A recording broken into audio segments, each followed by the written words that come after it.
بسم الله الرحمن الرحيم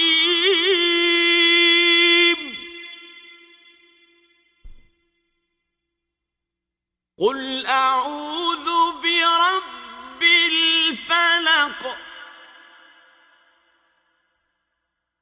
من شر ما خلق ومن شر غاسق إذا وقب ومن شر النفاثات في العقد ومن